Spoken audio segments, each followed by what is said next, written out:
नमस्कार मु मानस आपन को वेलकम करछि टेक के टूर आज ब्लॉग फ्रेंड बहु प्रतीक्षार अंत घटी फाइनाली आज से दिन आस जाइछि जो दिन को पूरा विश्वासी आम चाहक रही आउ सी हूँ आम समस्तंकर प्रिय ओडिया मौड़मणि प्रभु श्री जगन्नाथंकर घोष यात्रा एवं महाप्रभु घोष यात्रा देखापी मु आज आसी पहुँची ओडिशार द्वितीय श्रीक्षेत्र कहता बारिपदा सहर ताल फ्रेंड चलते जी बारिपदार बड़ दाण्ड को एवं सेठी देखा महाप्रभु घोष यात्रार प्रस्तुति केमती कौन चल।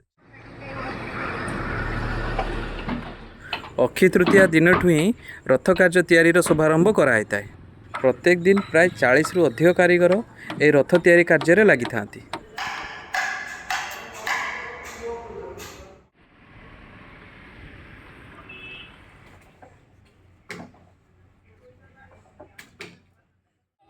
जो दिन रथ यात्रा पालन कराई था ठीक तार गोटे दिन पूर्व तीन दियों को पहंडी करी रथ उपरक अणाई था।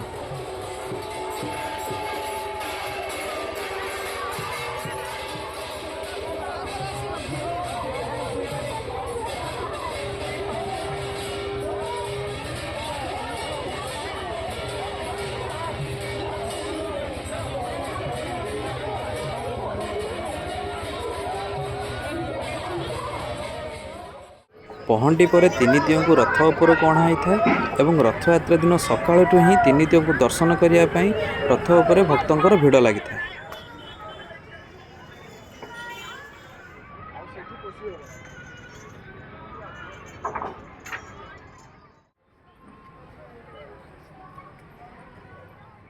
भक्त माने तीन दियों को रथ उपर दर्शन करने सह सह सेठारे पूजार्चना करिथांती।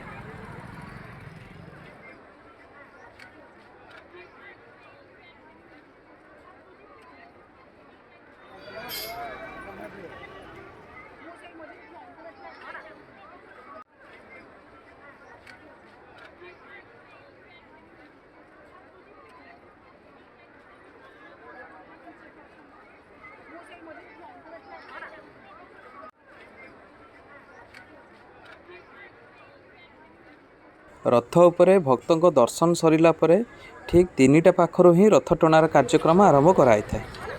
तीन दियोंकर रथ टଣା देखियापाई एवं रथ को टाणियापाई बहुत दूर दूर भक्त द्वितीय श्रीक्षेत्र बारिपदा को आसी थांते। दिन जेते गड़ु थाए बारिपदा बड़ दाण्डरे भक्तों भिड़ सेते बढ़ु थाए।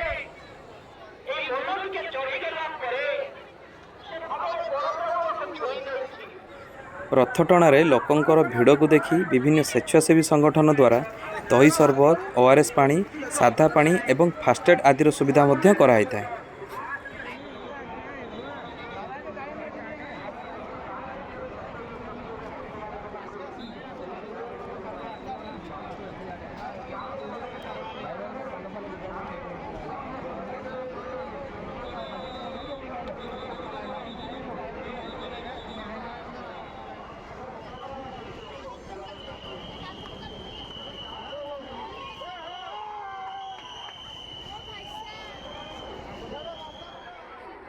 गरम गोलुगोली सत्वे मध्य भक्त मान मनरे रथ टणा को नहीं बहुत उत्कंठा एवं आग्रह थाए।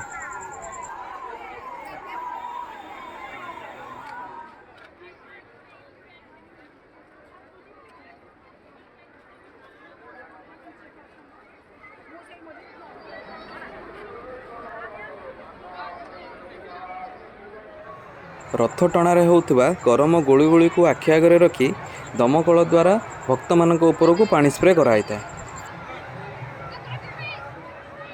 द्वितीय श्रीक्षेत्र बारिपदार रथ टणार प्रथम दिन में प्रभु बलभद्र रथ को भक्त मान द्वारा टाणी माउसीवाड़ी पर्यंत निया होता है एवं माँ सुभद्रा रथ को अधा रास्ता पर्यंत निया होता है। रथ टणारे जेमिति किछि अघटन न घटू एवं कहार किछि क्षयक्षति न हो सेथिपाई सामरिक बाहिनी संपूर्ण तत्पर थांती एवं दमकल एवं आम्बुलेंस व्यवस्था मध्य करिथांती। घंट हुलहुली नादरे सत्य जमी द्वितीय श्रीक्षेत्र बारिपदार बड़ दाण्ड उठुए और पड़ुए।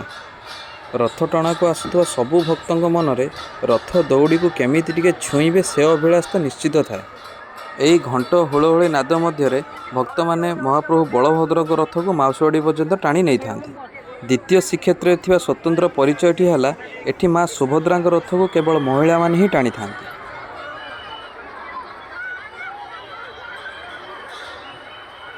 भिडियोटी आपण मैंने देखिपे एत गरम गुड़गुड़ी और भिड़ सत्वे महिला माने केमती माँ सुभद्रा रथ को आगू को टाणी नौ।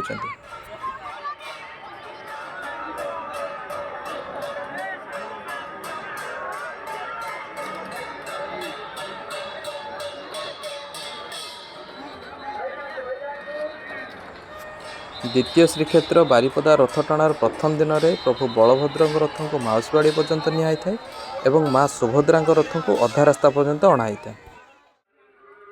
प्रथम दिन रथ टणा परे परे द्वितीय दिन में माँ सुभद्रा रथ को माउसीवाड़ी एवं प्रभु जगन्नाथ रथ को माउसीवाड़ी पर्यंत पहुँचाई थाए।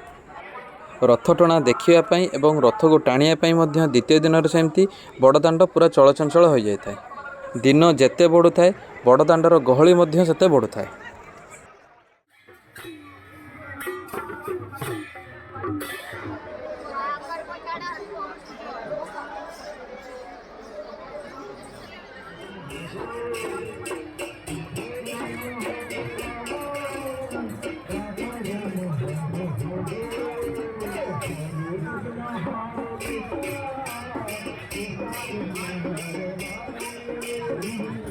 द्वितीय श्रीक्षेत्र रथ टणार गोटे अद्भुत जिनस सबु वर्ष देखा जाए। सेठी होची प्रथम दिन रथ टणार वर्षा हो थाउ कि न थाउ द्वितीय दिन प्रभु जगन्नाथ को रथ टणा पूर्व वर्षा निश्चित होता है। सबु भक्तों मुहर एका सांगरे हरिबोल एवं जय जगन्नाथ ध्वनि रे बड़दाण्डर रथ पड़िया उठुए पड़ुए। ये जो भिड़ देखुंत ये हूँ प्रभु जगन्नाथ को रथ टाणीबार भिड़ एवं यही भिड़ू आपण अनुमान करें रथ टणार लोकंर उपस्थिति केते अधिक थी।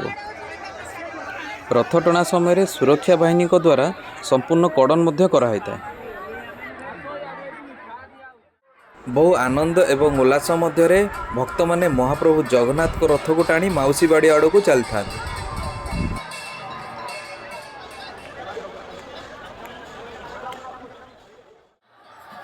एवं शेष में भक्त माने प्रभु जगन्नाथ को रथ को टाणी टाणी आनी माउसी बाड़ी पहुँचाई था। पूर्णस्य पूर्णमादाय पूर्णमेवावशिष्यते। हरि ओम शांति शांति शांति।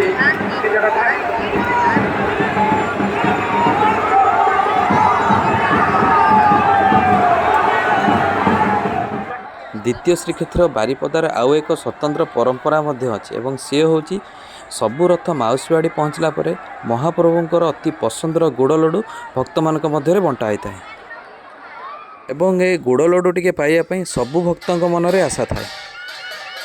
एवं शेष में तीन दियों को रथ उपरे भक्त मानकर दर्शन परे परे प्राय राति 12टा पाखापाखि सबु दियों को पहंडी कर माउसीवाड़ी मंदिर भितर को निआई थाए।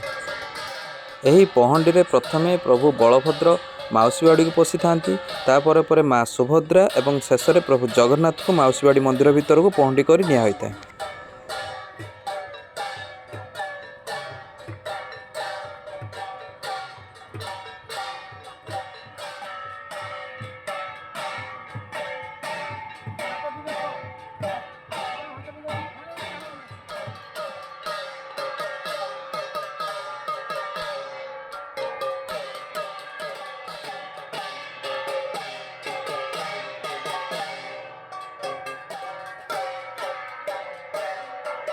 जदि आज ये रथयात्रा भिडियोटी आपन को भल लगी थाए ताले भिडियोटी को लाइक करिए, भिडियोटी को जगन्नाथ प्रेमी को शेयर करिए एवं कमेंट सेक्शन में जय जगन्नाथ बोली निश्चित थरे लिखिए।